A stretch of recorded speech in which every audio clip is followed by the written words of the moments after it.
कई इन्वेस्टर्स की बहुत बुरी एटीट्यूड होती थी। जिस तरह वो कॉलोनियल डेज के अंदर जो मास्टर्स जिस तरह डील करते थे, उसी तरह की एटीट्यूड थी अपने लेबर के साथ। इस तरह हम नहीं चल सकते। ये जिस तरह हम अब चल रहे हैं ना, हमारी एम्बेसीज, ये कोई पुराना अंग्रेजों का कॉलोनियल सिस्टम तो चल सकता है, ये मौजूदा पाकिस्तान के अंदर इस तरह का सिस्टम नहीं चल सकता। एम्बेसीज का काम सबसे बड़ा अपने लोगों को जो जिधर बड़ी डायस्पोरा हो उसको सर्विस करना है, और उसके बाद जो काम है कि एक मुल्क जो इस वक्त बड़े बुरे फाइनेंशियल हालात में है, उनकी पूरी कोशिश होनी चाहिए कि हमारे मुल्क में क्या काम कर रहे हैं वो इन्वेस्टमेंट लाने के लिए, फॉरेन इन्वेस्टमेंट के लिए कितना वो एक्टिव है। क्योंकि वो पुराने दिन चले गए जब हमारे वहाँ इंग्लैंड के अंदर जो एम्बेसडर होता था वो अंग्रेजों से मिलकर बड़ा खुश हो जाता था। कोई वो ना लोगों को सर्विस करता था, ना कभी उसको फिक्र थी कि इस मुल्क को इन्वेस्टमेंट की जरूरत है। और मैं ये कहूँगा कि हिंदुस्तान के अंदर जो उनकी एम्बेसीज हैं वो बहुत ज्यादा प्रोएक्टिव है हिंदुस्तान के अंदर इन्वेस्टमेंट लाने के लिए, as opposed to Pakistani embassies.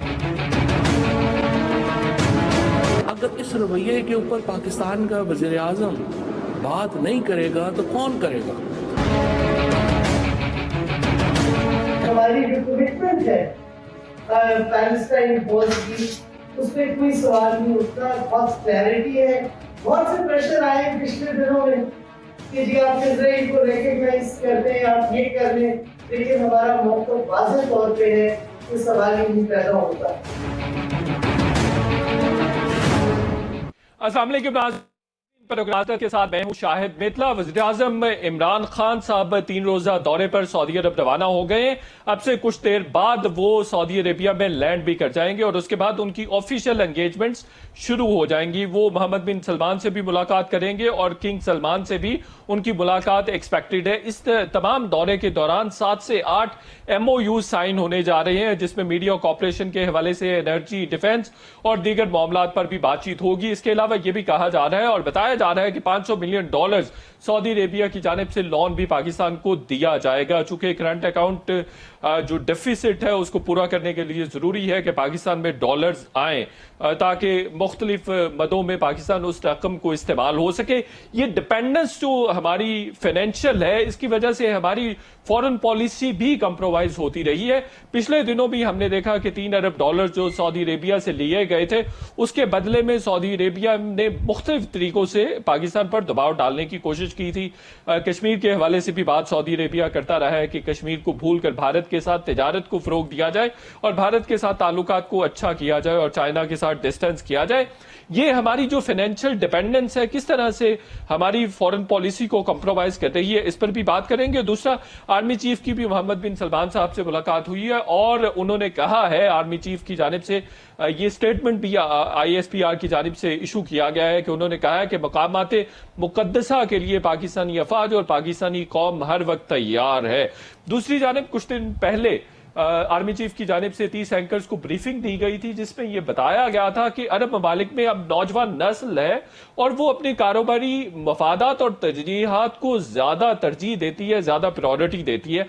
अगर ऐसी बात है तो हमें भी अपनी फॉरेन पॉलिसी को असरे नौ देखने की जरूरत नहीं है, इस पर भी बात करेंगे। दूसरा, फवाद चौधरी साहब ने भी ये कहा कि मसला कश्मीर के हल के लिए सऊदी अरेबिया अहम किरदार अदा कर सकता है। क्या किरदार अदा कर सकता है पाकिस्तान? क्या सऊदी अरेबिया से कश्मीर के हवाले से चाहता है? पहले जो चाहता था वो सऊदी अरेबिया ने नहीं किया, अब मजीद पाकिस्तान क्या चाहता है, इस पर भी बात करेंगे।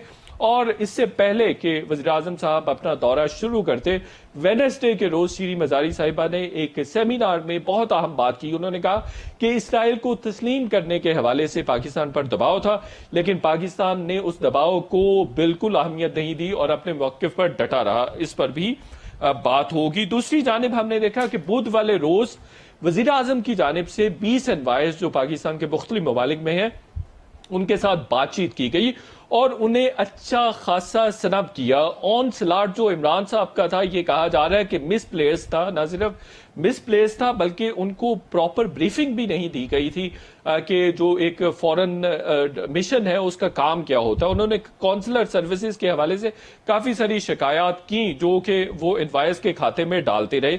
इस पर बहुत ज्यादा सीख पा नजर आए तमाम डिप्लोमेट्स और जो हाजिर सर्विस डिप्लोमेट्स थे उनकी जानिब से। जो रिटायर्ड डिप्लोमेट्स थे उनको अप्रोच किया गया, उनको बताया गया कि हमारी ये ग्रीवेंसेस हैं। इमरान खान साहब का रवैया इंतहाई नॉन प्रोफेशनल था, बल्कि इंसल्टिंग भी था, और ये भी कहा गया कि ये पॉलिटिकल स्टंट के लिए किया गया। पाकिस्तानी डिप्लोमेट्स कम रिसोर्सेज में भी बहुत अच्छा परफॉर्म करने की कोशिश करते हैं। इमरान खान साहब की जानिब से अभी आपने शॉर्ट्स में भी सुना, कहा गया कि नौ आबादियाती रवैया एम्बेसडर्स का नहीं होना चाहिए पाकिस्तानियों के साथ, बल्कि उनको फ्रेंडली होना चाहिए और तमाम मसाइल हल करने की कोशिश की जानी चाहिए। इस पर फवाद चौधरी साहब का भी स्टेटमेंट आया कि अगर इमरान खान साहब जो पाकिस्तानियों को दरपेश मसाइल हैं उस पर बात नहीं करेंगे तो कौन करेगा।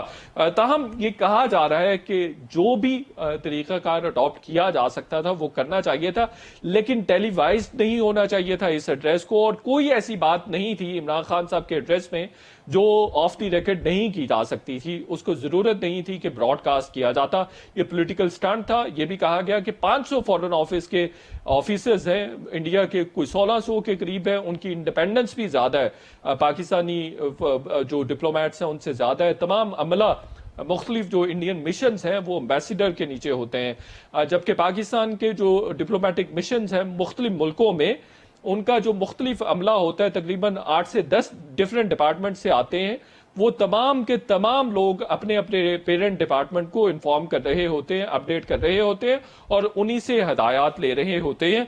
तो इस पर भी बात करेंगे कि हमारे जो अंदरूने मुल्क गवर्नेंस के इश्यूज हैं वो भी तो एक मेजर कॉज है, मेजर रीजन है जिसकी वजह से हमारे ओवरसीज पाकिस्तानीज के मसले हल नहीं होते। इसमें 2 बल्कि 3 फॉरेन सेक्रेटरीज का, एक्स फॉरेन सेक्रेटरीज का मौक़िफ़ भी सामने आया है। तहमीना जंजवा साहिबा ने भी कहा है कि ये जो क्रिटिसिज्म था इमरान खान साहब का ये बड़ा ही मायूस कुन था और उनकी अंडरस्टैंडिंग बेहतर नहीं थी। इसी तरह से जलील अब्बास जिलानी साहब ने कहा कि उनको जो वर्किंग है डिफरेंट मिशंस की उसके बारे में इल्म नहीं है। बेहतर होता कि वो जान लेते कि बहुत सारे इश्यूज सूबाई गवर्नमेंट से मुतालिक होते हैं या यहाँ पे डिफरेंट मिनिस्ट्रीज से मुतालिक होते हैं। इस पर बात करेंगे कि ये रवैया जो था ये दुरुस्त था, ये इस पर जो नजर आ रहे हैं रिजेंटमेंट नजर आ रही है फॉरेन सर्विसेज के लोगों में, वो रिजेंटमेंट बिल्कुल दुरुस्त है। इन तमाम इश्यूज पर बात करेंगे। बहुत सीनियर पैनल मेरे साथ अभी गेस्ट का मौजूद है। नजमुद्दीन शेख साहब सीनियर सिफारतकार हैं, राइटर भी हैं, बहुत ज़बरदस्त आर्टिकल्स लिखते हैं, डिप्लोमेसी को बहुत शानदार तरीके से टैकल भी करते रहे हैं और अच्छे तरीके से समझते भी हैं। ज़मीर अकरम साहब सीनियर सिफारतकार हैं, इंतहाई कॉम्पिटेंट आदमी है, हमारे साथ हैं। डॉक्टर जमील अहमद साहब सीनियर सिफारतकार हैं, यूएई में सफ़ीर रहे हैं पाकिस्तान के और डिप्लोमेसी को बहुत अच्छे तरीके से समझते हैं। शाहिद अमीन साहब सीनियर सिफारतकार हैं और शानदार डिप्लोमेसी के तमाम टैक्टिक्स इनको पता है। नजमुद्दीन शेख साहब मैं आपसे शुरू कर लेता हूं। इमरान खान साहब का दौरा सऊदी अरेबिया आपको किस तरह से अहम लगता है और क्या सऊदी अरेबिया के साथ हमारी नाराजगी खत्म हो जाएगी? ये दौरा बहुत अहम है। दौरा अहम है इस वजह से क्योंकि सऊदी अरेबिया अब देख रहा है कि उसकी जो सरमायाकारी है वो साउथ एशिया में करना चाहता है और साउथ एशिया मैं अब उनकी मफादात के सिलसिले में बात कर रहा हूँ कि उनको अपने मफादात कैसे नजर आते हैं। उनके लिए साउथ एशिया में सरमायाकारी करना अहम है और उसके लिए वो चाहते हैं कि इस इलाके में अगर तनाज़ा न हो, अगर टेंशन न हो तो सरमायाकारी ज़्यादा आसानी से भी हो सकती है और ज़्यादा मुफीद भी हो सकती है और उस पर रिटर्न ठीक सा मिल भी सकता है। इसके अलावा कि अगर उनको ये पैसे कर्ज लेना है तो वो कर्ज भी सही रेट पे मिलेगा जब उनकी इन्वेस्टमेंट उस इलाके में हो रही है जहाँ पे तनाज़े नहीं है, जहाँ पे टेंशन नहीं है। तो ये एक सऊदी मुफाद है। दूसरा ये कि पाकिस्तान के साथ अरसे से तारीखी एक रिश्ता है जिसमें पाकिस्तान पे वो भरोसा रखते हैं कि पाकिस्तान उनकी दिफा का एक अहम से अहम सुतून है और पाकिस्तान के साथ वही रिश्ता वो रखना चाहते हैं। हमारी वहाँ पे ट्रूप्स रही हैं और उन्होंने हमेशा ये किया है कि उनकी इंटरनल सिचुएशन जो है उस पर कोई खलल अगर आए तो पाकिस्तानियों पे डिपेंड कर सकते हैं कि वो हरमैन शरीफ की और सऊदी हुकूमत की डिफेंस करेंगे। तो इसके लिए उनको पाकिस्तान के साथ एक खास रिश्ता है, जिसमें कुछ तनाजे आए थे, लेकिन वो तनाजे अब दूर हो चुके हैं। बिल्कुल सही। इमरान खान साहब की विजिट के साथ मैं समझता हूँ कि जो भी इसमें मसले नजर आए थे उनको अलग करके और हम उसी रिश्ते पे आएंगे जहाँ पे थे। लेकिन जी आप अगर इस मौजू पे आगे चलना चाहते हैं तो फिर मैं इंतजार करता हूँ कि जब आप आएंगे कि हमारी एम्बेसी की कारकर्दगी पे जो सवाल है जी वो अभी आप सुनना चाहते हैं या बाद में? मैं बाद में उस पे आता हूँ जी। नजमुद्दीन शेख साहब, आपको दोबारा आपकी तरफ आता हूँ मैं। ज़मीर अकरम साहब, जैसे नजमुद्दीन शेख साहब कह रहे हैं कि वो तनाज़ात सऊदी अरेबिया के साथ खत्म हो गए हैं, आप भी समझते हैं जो सर्द महरी पिछले दिनों देखने में आई थी वो खत्म हो गई है? ये तो वक्त बताएगा, कबल वक्त होगा इस वक्त कहना कि वो ख़त्म हो गई। लेकिन मुझे ये लगता है कि उसके वजह क्या थी। पहले हमें ये देखना चाहिए कि जो तनाज़ा था सऊदी अरेबिया की तरफ से, उसकी वजह क्या थी। मेरे ख्याल में उसकी वजह ये थी कि उस वक्त ये ट्रंप की हुकूमत थी अमेरिका में, उन्होंने चाहा कि सऊदी अरेबिया को इस्तेमाल किया जाए ईरान के खिलाफ, और उनको बहुत से प्रोमिसेस किए गए उनको सपोर्ट के लिए। तो उस वक्त मेरा ये ख्याल है कि मोहम्मद बिन सलमान जो क्राउन प्रिंस हैं, उनका रवैया ये था कि हमें अभी पाकिस्तान की कोई इतनी ज़्यादा ज़रूरत नहीं है, क्योंकि अमेरिका हमारी मदद करने के लिए तैयार है ईरान के खिलाफ, यमन में और इसके अलावा।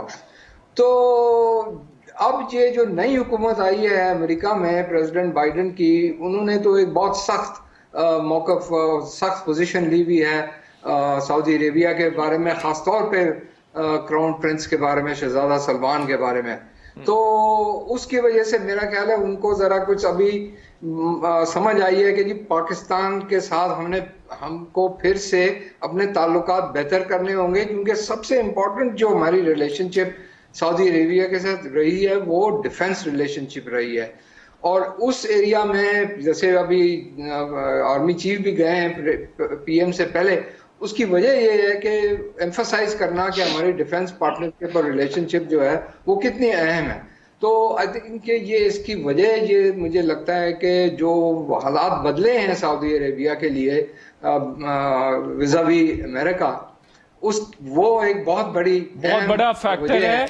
और आपको ये भी लगता है कि सऊदी अरेबिया को अपनी गलती का एहसास हो गया है जो वो पाकिस्तान पर कश्मीर के हवाले से या दूसरे इश्यूज के हवाले से दबाव डाल रहा था? मेरा ख्याल है कि जी उनकी जो कश्मीर पे जो मौक़िफ़ रहा है, वो जिस तरह शेख साहब ने फरमाया, वो पूरे खित्ते को देख रहे हैं, और इस खित्ते में सबसे बड़ा मुल्क तो हिंदुस्तान है, और क्योंकि वो तजारत करना चाहते हैं और बाकी अलावा इन्वेस्टमेंट करना चाहते हैं, तो इस वजह से वो हिंदुस्तान के साथ अपने ताल्लुकात खराब नहीं करेंगे। बिल्कुल सही, राइट। लेकिन हाँ, इसके बावजूद मेरा ख्याल है कि कुछ उनकी रवैये में, कश्मीर पे सऊदी रवैये में चेंज आएगा। मुझे ये लगता है कि वो थोड़ी उनकी पोजीशन हमारे साथ ज्यादा मुस्तलिक होने के लिए होगी आगे चल। बिल्कुल ठीक हो। क्या शाहिद अमीन साहब, पाकिस्तान को इस विजिट से क्या तवक्कुआत हैं, और खास तौर पर जो फवाद चौधरी साहब कह रहे हैं कि कश्मीर के हवाले से सऊदी अरेबिया अहम किरदार अदा कर सकता है, तो पाकिस्तान क्या चाहेगा कि सऊदी अरेबिया किस तरह का किरदार अदा करे? मैं सऊदी अरब में पाकिस्तान का 4 साल तक सफ़ीर रहा हूँ जी। बिल्कुल। तो उस वक्त के हालात जो थे आजकल के हालात से काफ़ी मुख्तलिफ हैं। क्राउन प्रिंस अब्दुल्ला जो बाद में किंग बने, वो पाकिस्तान के साथ बहुत मुखलिस थे, बड़े हमारे अजीम दोस्त थे, ताल्लुकात में हर लिहाज से गर्मजोशी मौजूद थी। वो चीज़ें मोहम्मद बिन सलमान के आने के बाद हम नज़र आता है बहुत कम हो गई हैं। तो वो एक जो रवायती गर्मजोशी थी उसमें कमी आई है, और उसका सारा का सारा मैं कहूँगा जिम्मेदार खुद मोहम्मद बिन सलमान हैं। उन्होंने अजीब किस्म की खारजा पॉलिसी इख्तियार की जो कि अब नाकाम हो चुकी है। उन्होंने यमन में जो कुछ किया है वो तो आपको इल्मी है कि एक लिहाज से एक किस्म का वियतनाम बन गया उनके लिए। कतर के साथ महाजराई की, कुछ हासिल नहीं किया, आखिर में खुद ही पीछे हटे। ईरान के साथ इतनी ज़्यादा दुश्मनी की थी, अब लेटेस्ट बयान आ रहे हैं कि ईरान के साथ बेहतर ताल्लुकात जाते हैं। अमेरिका के ऊपर जैसे अपने ज़मीर अकरम ने बोला कि बड़ा इन्हिसार था, तो वो भी कच्चा साबित हुआ कि ट्रंप के हत्ते ही अमेरिका की ने आंखें फेर ली, या जो भी कहें सख्ती का रवैया अख्तियार किया। तो उनकी खारजा पॉलिसी जो की नाकामी जो है वो उनको मजबूर कर रही है कि पाकिस्तान की तरफ जो देरीना ताल्लुकात है, जो आपका पुराना सबसे अजीम दोस्त है, जो सबसे मुखलिस दोस्त है, बल्कि जिसकी दोस्ती सऊदी अरेबिया के लिए सबसे ज्यादा अहमियत रखती है। क्यों? सऊदी अरब की सिक्योरिटी का एक लिहाज से ज़ामिन पाकिस्तान है, पाकिस्तानी आर्म्ड फोर्सेज में कमिटेड है। बिल्कुल सही। ऐसा कमिटमेंट प्रिंस तुर्की अल फैसल उनके बड़े आदमी हैं, उन्होंने कहा था कि दुनिया की तारीख में इतना बड़ा कमिटमेंट किसी मुल्क ने नहीं किया कि हम उनकी सिक्योरिटी के गारंटर लगे हुए हैं। ये जो कमिटमेंट है पाकिस्तान की, ये फाइनेंशियल इंटरेस्ट की वजह से है? नहीं, हमारी तो देखिए सिकंदर मिर्जा के जमाने से, मैंने अभी मेरी किताब जो प्रिंट होने वाली है, इसका नाम है Pakistan relation with Saudi Arabia. ये कमिटमेंट सिकंदर मिर्जा के जमाने से 1955 से किया गया था कि अगर सऊदी अरब की सिक्योरिटी को खतरा हुआ, हमारी फौज उनकी मदद के लिए आएगी। बिल्कुल सही है। और उसी पहले सवाल की तरफ दोबारा चलते हैं शाहिद अमीन साहब, कि कश्मीर के हवाले से पाकिस्तान क्या तवक्को करता है सऊदी अरेबिया से? हमारी तवक्को तो यही है कि सबसे पहले तो आपको मालूम है इस्लामी इशू है, ह्यूमैनिटेरियन इशू है, बड़ी जबरदस्त वहां पे मजालिम हो रहे हैं, ह्यूमन राइट्स की वायलेशन हो रही है। एक इस्लामी इतनी बड़ी मुसलमान आबादी के साथ जो कुछ हो रहा है वो यकीनन बहुत काबिल मजम्मत है। और सऊदी अरब क्योंकि एक लिहाज से इस्लाम का ठेकेदार है, नंबर 1 मुल्क है, तो और OIC का भी सही मानों में आप देखें कि उसकी स्पिरिट, असल बैकग्राउंड तो उसका सऊदी अरब है, तो उसकी एक जिम्मेदारी बनती है कि आप इस्लामी दुनिया में अगर ऐसा सानिया हो तो आवाज उठाएं। और ना आवाज उठाने की वजह से कुछ इख्तलाफात हुए, उसमें मैं अपने वजीर खारजा पे भी थोड़ा सा एतराज करूंगा कि उन्होंने बिला वजह खुले बंदों सऊदी अरब पे अटैक करके एक लिहाज से ताल्लुकात में पेचीदगी कर दी। अगर कोई बात करनी है तो बिहाइंड द सीन्स करें, पब्लिकली कोई ऐसी बात मत करें। They are very sensitive. बिला वजह आपने उनके साथ पंगा लिया था। राइट। जमील साहब, आपको क्या लगता है कि मसला कश्मीर हल करवा सकता है सऊदी अरेबिया? देखें, बदलते हुए मंजरनामे को अगर देखें, इलाकाई और बैनुल अक़वामी मंजरनामे, जिसमें कुछ तो जिक्र पहले आ चुका, बड़े मोहतरम हमारे कोलीग्स हैं, उन्होंने जिक्र कर दिया कि इस वक्त जो अमेरिका में लीडरशिप की तब्दीली आई, जो बाइडन ने अभी एडमिनिस्ट्रेशन आई ट्रंप से, उसको जहन में रखें। फिर जो अभी तस्करा हुआ ईरान और सऊदी अरब की गुफ्तगू, ये खामख्वा के नहीं हो गई अचानक, इस पे भी ये आलमी मंजरनामा, खासतौर पे अमेरिका की ये जो एडमिनिस्ट्रेशन की तब्दीली के बाद ये एक तब्दीली आई है। और तीसरी बात ये भी देख लें कि चाइना और रशिया का इस पूरे मिडल ईस्ट में और खासतौर पे सऊदी अरब और गल्फ कंट्रीज में कितना इन्फ्लुएंस है और कितना उसका वो इंटरेस्ट है, इसको जहन में रखते हुए आखिरी बात जहन में रखें कि इजराइल जितना इन्फ्लुएंस अब बढ़ा चुका है, और अब तो खैर डिप्लोमेटिक रिलेशंस यूएई के साथ हैं, तो वो उसको जहन में रखें। और यूएई कभी भी शायद ही कभी कोई फैसला करता है जिसमें कि कंसल्टेशन सऊदी अरब के साथ ना करे। अब ये गुफ्तगू करने के बाद आपके सवाल का जवाब खुद ब खुद इसमें शामिल हो जाएगा कि सऊदी अरब अब जो ये इसमें जो भी अपना किरदार अदा करने की कोशिश करेगा, वो पहली तो बात यह है कि जो बदलते हुए मंजरनामे में जो हमारे हालात और हमारा रिलेशन में कोई उतार चढ़ाव आया था सऊदी अरब में, और जिसकी सबसे बड़ी वजह ये थी कि पिछले साल हमारे वजीर खारजा और हुकूमत ने 2 मरतबा उनको रिक्वेस्ट की और हर लिहाज से रिक्वेस्ट की कि आर्टिकल 9 है OIC का, और उसके तहत आप कोई मीटिंग तो कॉल करें फॉरेन मिनिस्टर्स की, ताकि उसमें वो उन्होंने नहीं किया। बिल्कुल सही। अच्छा, यहाँ एक और भी सवाल है। श्री मजारी साहिबा ने वेडनेसडे को एक स्टेटमेंट दिया है कि इसराइल के हवाले से पाकिस्तान पर बहुत ज्यादा दबाव था। ये आप समझते हैं कि ये बयान जानबूझ के दिलवाया गया है ताकि जो ऑन गोइंग विजिट है इसमें किसी तरह के सऊदी अरेबिया का प्रेशर दोबारा ना आ सके, और वो प्रेशर किन ममालिक का था? मैं समझता हूँ आपकी प्रोग्राम का ये सबसे कलीदी नुक्ता है, या शायद आगे जाके और भी आ जाए। और ये कुछ चीजें तो होती हैं जो जाहिरी तौर पर 8 MOU साइन हो गए, एग्रीमेंट साइन हो गए, बाकी चीजें हो गई, बायलैटरल हो गया, ट्रेड पे हो गया, इन्वेस्टमेंट पर हो गया, ह्यूमन रिसोर्स पे हो गया। लेकिन ये जो आपने बात की है, ये जाहिर ज़हूर और मंजरनामे पर ये बात तो शायद ना आ सके इस वक्त, लेकिन यकीनन इस पर भी बात होने का इम्कान है। और मैं आपको इस वक्त का ध्यान मैं दिलाता चलूं, नवंबर 2020 में अखबार में कुछ खबरें शाये हुई थी इंटरनेशनल न्यूज मीडिया में, जिसमें ये बताया गया था कि सऊदी अरब पाकिस्तान से कह रहा है, अगर इसको चाहें तो आप प्रेशराइज भी कह लें, कि कर रहा है कि इजराइल से अपने मरासम इस्तवार करें। उसके फौरन बाद प्राइम मिनिस्टर इमरान खान का बयान आया कि हम पर यूएस का प्रेशर है और चंद अपने ममालिक का, ऐसे ममालिक का प्रेशर है जिससे हमारे रिलेशन है कि इजराइल से अपने रास्ते बिल्कुल ठीक है। राइट, बिल्कुल ठीक हो गया। नजमुद्दीन शेख साहब, शीरी मजारी साहिबा ने जानबूझकर ये स्टेटमेंट दिया है और उनसे दिलवाया गया है। देखिए, मेरी नजर में ये जो आप जो नुक्ता उठा रहे हैं, इसमें हमें ये देखना है कि हमारे माजी में पॉलिसी इजराइल के सिलसिले में ये थी कि हम वो करेंगे जो हमारे अरब भाई चाहेंगे। अरब भाइयों की पोजीशन चेंज हुई है और हमारे यहाँ अब ये है कि इसमें खुद मुख्तारी का जो सवाल है वो फिलिस्तीन के लिए भी एक अहम सवाल है और कश्मीर के लिए भी अहम सवाल है।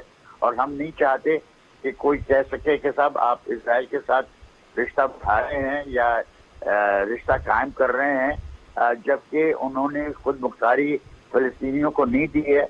और फिर आप कश्मीर में ये खुद मुख्तारी का केस कैसे प्लीड करेंगे। तो हमारे लिए ये एक डिलेमा है कि अगर हम अपने अरब भाइयों के साथ इजराइल के साथ कुछ रास्ते करने की कोशिश करते हैं तो हमारे दूसरे मसाइल जो हैं कश्मीर को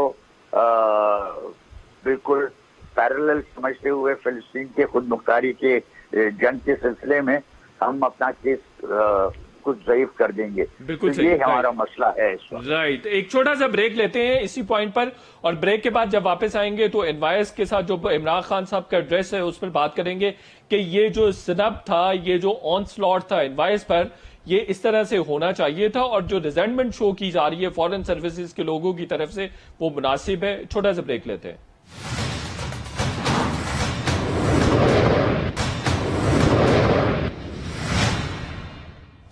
वेलकम बैक नाज़रीन। ज़मीर अकरम साहब, इमरान खान साहब का जो एड्रेस था एनवाइस के साथ, उसमें कोई ऐसी चीज थी कि वो टेलीवाइज किया जाता?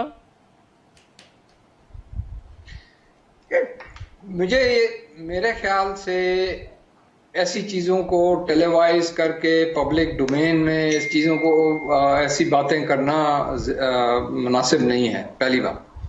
लेकिन देखिए, मैं आपको, मेरी सर्विस जो है फॉरेन सर्विस, भाई 38 साल मैं पाकिस्तान फॉरेन सर्विस में मैं रहा हूँ और मैं आपको वसूख से कह सकता हूँ कि पाकिस्तान में ये सबसे बेहतरीन सर्विस है ना। क्योंकि सिर्फ मैं सर्विस में था इसलिए मैं नहीं कह रहा हूँ, लेकिन मैं इसलिए कह रहा हूँ क्योंकि एक्सपीरियंस ये बताता है कि जब भी मुल्क को ज़रूरत पड़ी है तो पाकिस्तान के डिप्लोमेट्स, सफारतकारों ने अपने जो भी उनको कहा गया था, वो जो भी उनसे उम्मीदें थी उन पर वो पूरे उतरे।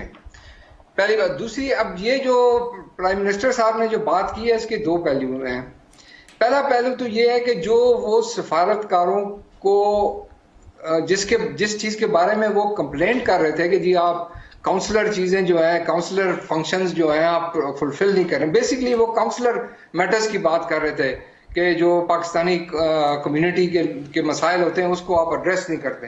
देखिए, इस सिलसिले में एक बहुत बड़ी इंपॉर्टेंट डिस्टिंक्शन हमें याद रखनी चाहिए कि ये जो मसाइल हैं, ये इनके लिए फॉरेन ऑफिस जो है वो उसका किरदार एक पोस्ट ऑफिस की तरह है, डाक खाने की तरह है। ये जो लाइन मिनिस्ट्रीज हैं, मिनिस्ट्री ऑफ इंटीरियर हो गया, प्रोविंशियल गवर्नमेंट्स हो गई, पुलिस हो गया, इंटेलिजेंस एजेंसी, सिक्योरिटी एजेंसी, ये उनका काम है, सिक्योरिटी क्लियरेंस देना है, बाकी चीजें जो करते हैं ये वो करते हैं।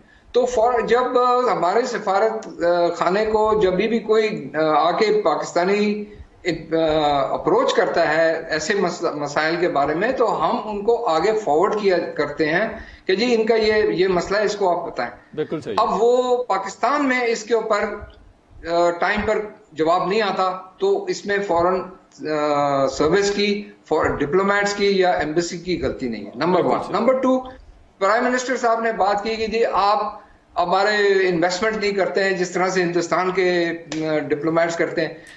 अब उनसे हमें पूछना चाहिए कि हमारे मुल्क में इन्वेस्टमेंट की अपॉर्चुनिटीज होंगी तो हम आगे बात कर सकेंगे ना। हिंदुस्तान में थी, इस वजह से हिंदुस्तान के सफारतकार कर सके और सक्सेसफुली उन्होंने किया, बिकॉज इंडिया में जो थी इन्वेस्टमेंट आ रही थी, उसकी जो भी वजह है वो अलग चीज है। हमारे वहां पर ये मौके नहीं हैं, और हमारी अपनी माशी, जो प्राइम मिनिस्टर साहब खुद कहते हैं कि जो हमारी माशी हालात इतने खराब है, तो जब आपकी माशी हालात खराब है तो आपकी एम्बेसी क्या कर सकेगा, या एम्बेसडर आपका क्या कर सकता है वहां पे? राइट, बिल्कुल ठीक हो गया, दोबारा आता हूँ। दूसरी बात ये, एक बात मैं आपको करना चाहता हूँ, फाइनल पॉइंट इसमें, मैं हमारी जो फॉरेन ऑफिस की जो क़यादत है एट दिस टाइम, पर्टिकुलरली जो फॉरेन सेक्रेटरी और दूसरे सीनियर ऑफिसर्स हैं, इसमें इनकी भी गलती है। इसकी गलती ये है, उनकी गलती ये है कि उनको प्राइम मिनिस्टर को पहले से ब्रीफ करना चाहिए था कि जी ये मसाइल हैं हमारे, और इस वजह से आप जो बात करने जा रहे हैं वो मुनासिब नहीं है। बिल्कुल ठीक हो गया। शाहिद अमीन साहब, प्राइम मिनिस्टर को इस तरह से एड्रेस करना चाहिए था इनवाइस को पब्लिकली, आप क्या समझते हैं? जी, गालिबन मुनासिब नहीं था, लेकिन देखिए जो उन्होंने एक बुनियादी इशू उठाया वो बिल्कुल सही है। प्राइम मिनिस्टर की बात बिल्कुल सही है कि जो हमारी कम्युनिटी बाहर है उसको एम्बेसी इतने हमदर्दाना तौर पे उनके साथ डीलिंग नहीं करते जैसा कि करना चाहिए, ये एक हकीकत है। लेकिन इसका मसला है हमारी ब्यूरोक्रेसी का एक जनरल एटीट्यूड है। यहाँ आप जरा ड्राइविंग लाइसेंस के दफ्तर में जाके तो देखिए क्या होता है, किस तरीके से लोग पेश आते हैं। किसी भी दफ्तर में आप चले जाइए, कोई काम जो है आसानी से नहीं होता है। तो एक जहनियत एक ब्यूरोक्रेसी में आई हुई है जो हमारी एम्बेसीज अब्रॉड के अंदर भी रिफ्लेक्ट होती है। तो उसको सिर्फ सिंगल आउट करना जो है वो मेरे ख्याल में एक डिस्क्रिमिनेटरी बात है। दूसरी बात, उन्होंने इस बात का एहसास नहीं किया साइज ऑफ पाकिस्तानी। सऊदी अरब में कोई 25 लाख के करीब पाकिस्तानी है, डेनमार्क में 50,000 हैं। सऊदी अरब में हमारा अमला कोई 150 का है, जिसमें से मेरे ख्याल में 30-40 जो हैं वो पाकिस्तानी के मसाइल को हल कर रहे हैं। यानी 25 लाख क्या मसाइल कौन हल कर रहा है? 30 या 40 आदमी। तो जरा प्रेशर का अंदाजा तो करें, किस किस्म का प्रेशर उनके ऊपर है। तो एक जनरल बात कर देना कि उनके मसाइल हल नहीं हो, भाई क्यों नहीं हल हुए, उसकी बहुत सारी वजूहात भी हैं। दूसरी बात मैं कहूंगा, प्राइम मिनिस्टर से मेरी शिकायत यह है कि उन्होंने समझा नहीं कि एक एम्बेसी के फराइज की क्या क्या नौयत होती है। उसका एक कौंसलर फंक्शन है, यकीनन ये पाकिस्तानियों के साथ हैंडल करना, यकीनन जिसमें इस्लाह की जरूरत है, मैं उनसे इत्तफाक करता हूं। लेकिन बुनियादी आपका फर्ज आपकी एम्बेसी का क्या है? उस मुल्क के साथ ताल्लुकात को बेहतर बनाना, उनको में इजाफा करना, अगर कोई गलत फहमियां या इख्तलाफात हैं उनको दूर करना। उसके तो आप समझते हैं प्रॉपरली वज़ीर आज़म साहब को ब्रीफ नहीं किया गया था? वज़ीर आज़म साहब ऐसा मालूम होता है, समझते हैं कि एम्बेसी का सिर्फ काम यह है कि पासपोर्ट, वीजा और पाकिस्तानियों के साथ उसकी कैसी हैंडलिंग है। अगर वो खराब है तो एम्बेसी बिल्कुल नालायक है। बिल्कुल ठीक है। इसी नोट पे आप मुझे ब्रेक लेने की इजाजत दें शाहिद अमीन साहब, फिर मैं दोबारा आपकी तरफ आता हूं। ब्रेक के बाद जब वापस आएंगे तो ये भी बात करेंगे कि क्या पाकिस्तानी सिफारतकार भारत के सिफारतकारों से बेहतर हैं या भारतीय सिफारतकार पाकिस्तान के सिफारतकारों से बेहतर हैं, और पाकिस्तानी सिफारतकार कितने इंडिपेंडेंट है अपने फॉरेन मिशंस पे और फॉरेन पॉलिसी में, इस पर भी बात करेंगे।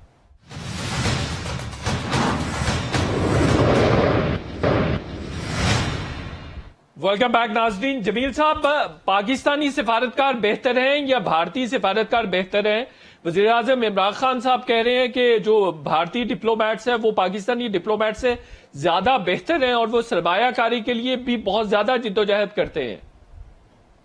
देखिए, मैं जो अभी आपको इस जवाब देने लगा हूं उसके पीछे मेरा तजर्बा है ऐसा जो कि बहुत कम लोगों का तजर्बा होता है। मैं यूनाइटेड नेशंस में डिप्लोमेटिक हैसियत में 10 साल काम कर चुका हूं मुख्तलिफ ममालिक में, और मैंने इंडियन एम्बेसडर्स को बहुत करीब से देखा है, इंटरैक्ट भी किया है, क्योंकि तमाम एम्बेसडर्स के साथ इंटरेक्शन होता था, डिप्लोमेटिक डिनर्स होते थे, गुफ्तगू होती थी। तो उसके बाद सफीर के तौर पर भी मैंने देखा है। अब मैं इसमें खुशफहमी में भी नहीं रहूंगा और गलतफहमी में भी नहीं रहूंगा। हम उनसे बेहतर बहुत सारे मामलात में हैं, और अगर बेहतर नहीं तो उन जैसे तो बहरहाल है किसी भी मयार से अगर देखा जाए तो अगर आप देखें, ज़मीर अकरम साहब यहाँ मौजूद हैं, मल्टीलैटरल लेवल पर जितनी कामयाबी ज़मीर अकरम साहब जैसे हमारे सफीरों ने हासिल की है, या और बाकी बहुत सारे सफीर, जब सेक्रेटरी थे नजमुद्दीन शेख साहब, उनके जमाने में आप उस जमाने की प्रेस क्लिपिंग्स इंटरनेशनल उठा के देख लें, और जहां जहां मल्टीलैटरल लेवल पर हमने मुकाबला किया है और हमने वहां की सीटें हासिल की हैं, उनका मुवाजना कर लें तो पाकिस्तान किसी से पीछे कभी नहीं रहा है। तो हमारे और जो ये वाला पॉइंट है वज़ीर आज़म साहब का कि जो भारतीय डिप्लोमेट्स हैं वो इन्वेस्टमेंट लाने के लिए भी बहुत ज्यादा कोशां होते हैं, जिद्दोजहद करते हैं। देखिए, आपकी नेशनल सिक्योरिटी या कि जितनी भी स्ट्रांग आप डिप्लोमेटिक अपना वर्क करें, वो डिपेंड करता है कि आप अपने मुल्क में कितने स्ट्रांग हैं। आपके अपने मुल्क में जैसा कि अभी जिक्र हो रहा था, अगर मौके नहीं है तो सफीर वहां जितने भी एड़ी चोड़ी का जोर लगाए। तो हाँ, एक बात प्राइम मिनिस्टर ने बिल्कुल सही की और 200% सही की कि रेमिटेंस हमारे जो लोग देते हैं और जो इस वक्त इस मुल्क के बड़े नाजुक दौर में जिन्होंने सहारा दिया है, उनके साथ हमें रवैया बेहतर होना चाहिए। और एम्बेसडर अमीन साहब ने भी जिक्र किया उसका, उसमें थोड़ी कोताही खामी है जिसके कि अगर हम चाहें तो बहुत सारे मजमरात हमारे सामने हैं। मुख्तलिफ डिपार्टमेंट के लोग वो कोऑपरेट नहीं करते, लेकिन एम्बेसडर का काम है कि उनको अगर नहीं कोऑपरेट करते हैं तो लिख के हुकूमत को भेजे, प्राइम मिनिस्टर को डायरेक्ट लिख सकता है। और अगर वो नहीं होता है तो वो कहे कि जी मैं वापस आता हूं, अगर आप ये मेरे कहने पर इनको बिल्कुल सही हो गया। नजमुद्दीन शेख साहब, तमाम जो डिपार्टमेंट एक फॉरेन मिशन में होते हैं वो तमाम एम्बेसडर के अंडर होते हैं, और वजीर आजम का ये गिला दुरुस्त है कि फॉरेन सर्विसेज के लोग जो इनवाइज हैं वो काम सही नहीं करते हैं।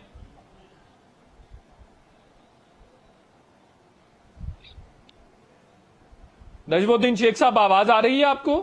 मुझे आ रही है।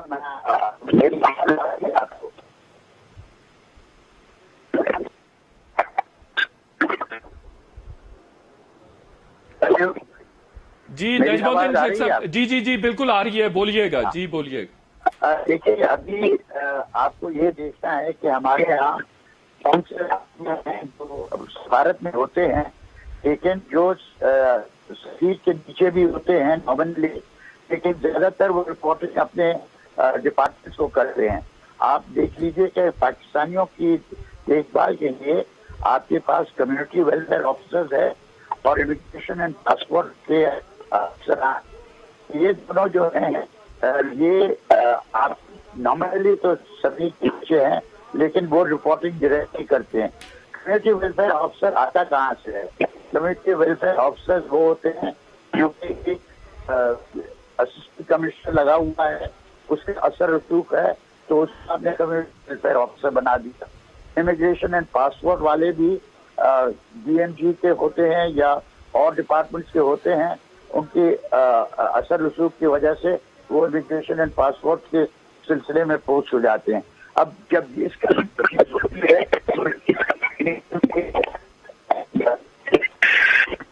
आपकी आवाज मुसलसल ब्रेक हो रही है नजमुद्दीन शेख साहब, मैं फिक्स करवाता हूं। तो जमीर अकरम साहब के पास जाने के बाद दोबारा आपकी तरफ आता हूं।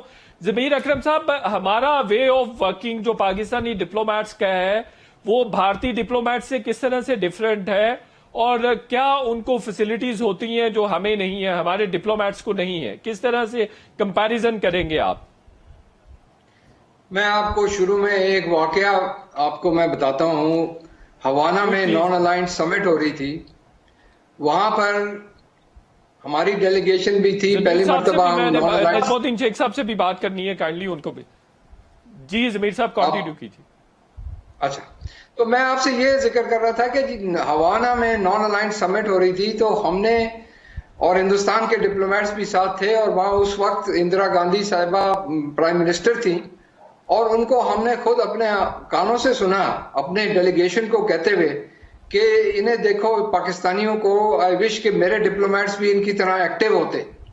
ठीक है, तो ये उस वक्त ये मैंने खुद अपने कानों से सुना, मैं आपको ये बता रहा हूं। अब जहां तक आप बात करते हैं कि कंपैरिजन करना जो है ना, वो इट्स नॉट फेयर। फैसिलिटीज का कंपैरिजन मैं पूछ रहा हूं, फैसिलिटीज उनके पास क्या मुयस्सर है और उनकी इंडिपेंडेंस किस तरह से कंप्रोमाइज नहीं है और हमारी है? फैसिलिटीज के बारे में मैं आपको ये बता दूं, जुनेजो साहब जब प्राइम मिनिस्टर थे और सत्तार साहब फॉरेन सेक्रेटरी थे, उन्होंने उस वक्त जुनेजो साहब को कहा जी आप हमारे फॉरेन मिनिस्ट्री का बजट आप बढ़ा दें, क्योंकि हमारा मिनिस्ट्री का जो बजट उस वक्त जो था वो एक F-16 की कीमत से कम था। हिंदुस्तान के हवाले से आपको मैं बता दूं कि हिंदुस्तान की फॉरेन सर्विस का एक फॉरेन मिनिस्ट्री का एक महकमा है जो उनकी कल्चरल प्रोजेक्शन के लिए है, उसका बजट हमारी फॉरेन ऑफिस के बजट से ज्यादा है। तो आप ठीक। हिंदुस्तान और पाकिस्तान के दरमियान बहुत बड़े फर्क है, उनकी डिप्लोमेटिक मिशंस भी ज्यादा हैं। जी, नजमुद्दीन शेख साहब हमारे साथ मौजूद हैं। नजमुद्दीन शेख साहब, आप फरमाइएगा कि पाकिस्तान का डिप्लोमेट इंडिपेंडेंट नहीं है और इंडिया के जो डिप्लोमेट है वो ज्यादा इंडिपेंडेंट है, किस तरह से है ये कंपैरिजन? देखिए, मैं आपको बताऊं कि मैं जब तक फॉरेन ऑफिस में था तब तक हिंदुस्तानी हमेशा कहते थे, हिंदुस्तानी यानी जो बाहर थे हिंदुस्तानी, वो कहते थे कि अगर आपको देखना है कि कॉन्सुलेट को या कौंसलगिरी को या सफारत को कैसे काम करना चाहिए, तो वो पाकिस्तान में जाके पाकिस्तानी सफारत को देखे, पाकिस्तानी कौंसलगिरी को देखें, क्योंकि वहां पे काम ठीक होता है, हमारे यहाँ काम ठीक नहीं होता। अब इसमें ऑब्वियसली वो ये इम्प्रेशन क्रिएट करना, तासुर पैदा करने की कोशिश कर रहे थे कि सब पाकिस्तानी बेहतर हैं, तो हम हिंदुस्तानियों पे प्रेशर डाल रहे थे कि वो भी बेहतर काम करें। लेकिन इनफैक्ट भी ये था कि पाकिस्तानी सफारत उनसे बेहतर काम करती थी, क्योंकि हमारे पास कोई और चारा नहीं था। वो अगर आपको अभी जमीर अकरम ने जो फिगर्स बताई हैं, ये बहुत अहम फिगर्स हैं कि आपके वसाइल इतने कम थे, एक F-16 से कम का आपका बजट था। बिल्कुल सही, बिल्कुल ठीक है। और नजमुद्दीन साहब, आखिरी सवाल, जो नॉन करियर डिप्लोमेट्स तैनात किए जाते हैं, कोई 20 के करीब उनकी तादाद बन जाती है, वो भी आंसरेबल नहीं है और उनका कोटा भी खत्म होना चाहिए, आप ये समझते हैं? देखिए हकीकत में मबनी चीज ये है कि वो कोटा खत्म नहीं होने वाला, लेकिन उसको एक लिमिट पे रखना है और उस लिमिट में ये भी देखना है कि जिनको बाहर से सेलेक्ट किया जाए उनको ट्रेनिंग दी जाए। ये नहीं हो सकता कि साहब आज मैं मेजर जनरल था, कल मैं सफीर बन गया, ये नहीं होना चाहिए। इसके लिए कम से कम 3 महीने के लिए उनको फॉरेन ऑफिस में रहना चाहिए। बिल्कुल ठीक है, उनको पूरी तरह से पढ़ाई टाइम खत्म हो गया है। नजमुद्दीन शेख साहब, जमीर अकरम साहब, डॉक्टर जमील अहमद साहब, शाहिद अमीन साहब, आप चारों का बहुत बहुत शुक्रिया। इंशाल्लाह कल फिर आपसे मुलाकात होगी। कल तक के लिए इजाजत, अल्लाह हाफिज।